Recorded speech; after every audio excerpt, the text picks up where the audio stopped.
sharing neutrals for GFCI receptacles is permissible. The governing code reference is Section 210.4b3 of the National Electrical Code, also known as the NEC. With respect to the number of neutrals, you can share a maximum of 3 neutrals among the 8 GFCI receptacles. Regarding the wiring method, connect the neutral conductors from each GFCI receptacle to a neutral bus bar in the electrical panel. Then connect the neutral bus bar to the neutral terminal of the main breaker or service panel. Ensure that each neutral conductor is sized appropriately for the circuit it is serving. Several additional notes must be considered. Firstly, all 8 circuits must originate from the same electrical panel. Secondly, the total load of the circuit sharing the neutrals must not exceed the ampacity of the neutral conductors. Thirdly, use wire nuts or other approved methods to securely connect the neutral conductors. Fourthly, inspect all connections regularly to ensure they are tight and secure. Sharing neutrals offers several benefits. Firstly, it reduces the number of wires required at each receptacle location. Secondly, it simplifies wiring and installation. Thirdly, it can save time and materials. There are important considerations to keep in mind. If any of the shared circuits develops a fault, it will trip all GFCIs connected to the neutral. Avoid sharing neutrals across circuits that have different types of loads, for example inductive versus resistive, or that experience frequent overloads. If there is any doubt, always consult with a licensed electrician to ensure proper installation and compliance with code requirements. The appropriate sizing of neutral conductors is a crucial aspect of electrical installations, particularly when sharing neutrals among multiple circuits. The National Electrical Code (NEC) provides specific guidelines to ensure safety and prevent overheating or other hazards. Understanding these requirements is essential for electrical professionals and anyone undertaking electrical work. The ampacity of a conductor refers to its current carrying capacity in amps, which is the maximum amount of electrical current it can safely handle without exceeding its temperature rating. The NEC provides tables such as Table 310.15b16, which list the ampacities of various conductors based on their size, insulation type, and installation conditions. These tables take into account factors such as ambient temperature and the number of current carrying conductors in a raceway or cable. When determining the appropriate size for a neutral conductor in a shared neutral system, it is necessary to consider the maximum unbalanced load that the neutral will carry. The unbalanced load is the difference between the current flowing through the phase conductors connected to the neutral. In a typical single-phase 120 volts or 240 volt system, the neutral conductor carries the unbalanced current caused by differences in the loads connected to each phase. The NEC requires that the neutral conductor be sized to carry the maximum unbalanced load. For household circuits, this is typically calculated based on the assumption that the largest load on any one phase may be significantly greater than the loads on the other phases. Therefore, the neutral conductor must be capable of handling this potential imbalance. In multi-wire branch circuits where the neutral conductor is shared between 2 or more circuits, the NEC provides specific rules for sizing the neutral. According to Section 220.61 of the NEC, the neutral conductor in a multi-wire branch circuit shall have an ampacity not less than the maximum net calculated load between the neutral and all ungrounded conductors connected to any one phase of the circuit. This means that the neutral conductor must be sized to carry the largest possible load that could be imposed on it by any combination of the circuits it serves. When sizing neutral conductors, it is important to consider any nonlinear loads that may be present on the circuits. Nonlinear loads, such as electronic devices with switching power supplies, can generate harmonic currents that flow in the neutral conductor. These harmonic currents can significantly increase the current flowing in the neutral, potentially overloading it if it is not properly sized. The NEC requires that the neutral conductor be sized to carry the increased current caused by harmonic currents. Section 220.20 of the NEC provides guidance on calculating the neutral load for household ranges and cooking appliances. For these types of appliances, the neutral load is typically calculated as 70% of the range's nameplate rating. This reduction is allowed because it is unlikely that all heating elements in the range will be used simultaneously at their maximum power. In addition to the load calculations, it is also important to consider the effects of voltage drop on the neutral conductor. Voltage drop occurs when the voltage at the load end of the conductor is less than the voltage at the source end due to the resistance of the conductor. Excessive voltage drop can cause appliances to operate inefficiently or even malfunction.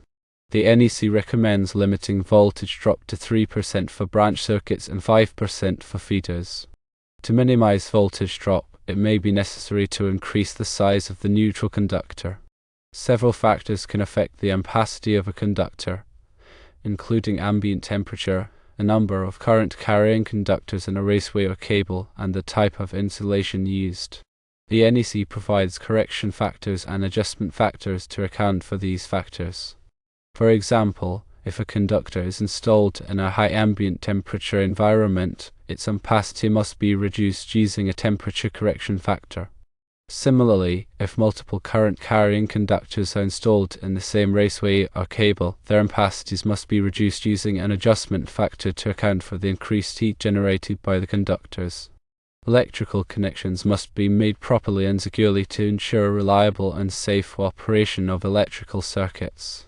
Loose or corroded connections can cause excessive heat voltage drop and even electrical fires. The NEC provides specific requirements for making electrical connections. Section 110.14 of the NEC requires that electrical connections be made using approved methods and materials. This includes using connectors, terminals, and splicing devices that are listed and labeled for the intended application. The NEC also requires that connections be made tightly and securely to ensure good electrical contact. When making electrical connections, it is important to follow the manufacturer's instructions for the specific connectors or terminals being used. Different types of connectors may require different installation techniques to ensure a reliable connection. For example, some connectors may require the use of a crimping tool to properly compress the connector onto the conductor, while others may require the use of a torque wrench to tighten the connection to a specific torque value. Wire nuts are commonly used for splicing conductors in electrical boxes. When using wire nuts, it is important to select the correct size wire nut for the number and size of conductors being spliced.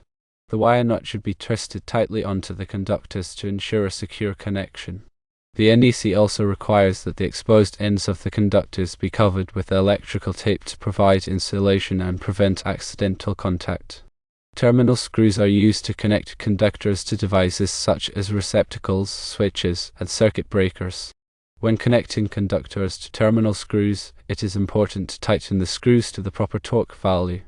Over-tightening the screws can damage the terminal or the conductor, while under-tightening the screws can result in a loose connection. The NEC also requires that conductors be properly stripped before being connected to terminal screws. The stripped portion of the conductor should be long enough to make good contact with the terminal, but not so long that it extends beyond the terminal and creates a potential shock hazard. When making electrical connections in damp or wet locations, it is important to use connectors and terminals that are rated for wet locations. These connectors are designed to prevent water from entering the connection and causing corrosion or electrical shock. The NEC also requires that electrical boxes in wet locations be listed for wet locations and be installed in a way that prevents water from entering the box. The use of grounding conductors is essential for ensuring electrical safety. Grounding conductors provide a lower impedance path for fault current to flow back to the source, which helps to trip circuit breakers or fuses and prevent electrical shock. The NEC provides specific requirements for grounding electrical systems. Section 250.4 of the NEC requires that all electrical systems be grounded in a manner that limits the voltage to ground on the electrical system. This is typically accomplished by connecting the neutral conductor to ground at the service entrance. The grounding electrode system is used to connect the electrical system to the earth. The NEC requires that the grounding electrode system consist of one or more of the following electrodes: metal underground water pipe, metal frame of the building, concrete encased electrode, or ground ring. The grounding electrode conductor is used to connect the grounding electrode system to the electrical system. The NEC requires that the grounding electrode conductor be sized according to the size of the service entrance conductors. Equipment grounding conductors are used to ground non-current carrying metal parts of electrical equipment, such as metal enclosures, raceways, and appliances. The NEC requires that equipment grounding conductors be sized according to the overcurrent protective device protecting the circuit. Ground fault circuit interrupters, GFCIs, are devices that are designed to protect people from electrical shock. GFCIs monitor the current flowing in the circuit and trip the circuit if they detect a ground fault. The NEC requires that GFCIs be installed in certain locations, such as bathrooms, kitchens, and outdoor areas, where there is a high risk of electrical shock. Surge protective devices, SPDs, are devices that are designed to protect electrical equipment from voltage surges. Voltage surges can be caused by lightning strikes, power outages, or other electrical disturbances. The NEC recommends that SPD be installed in all electrical systems to protect sensitive electronic equipment from damage. Electrical panels, also known as load centers or breaker boxes, are an essential part of an electrical system. Electrical panels distribute electricity to various circuits in a building and provide overcurrent protection for those circuits. The NEC provides specific requirements for the installation and wiring of electrical panels. Section 408.36 of the NEC requires that electrical panels be installed in a readily accessible location. This means that the panel should be located where it can be easily reached for inspection, maintenance, and repair. The NEC also requires that the panel be protected from physical damage.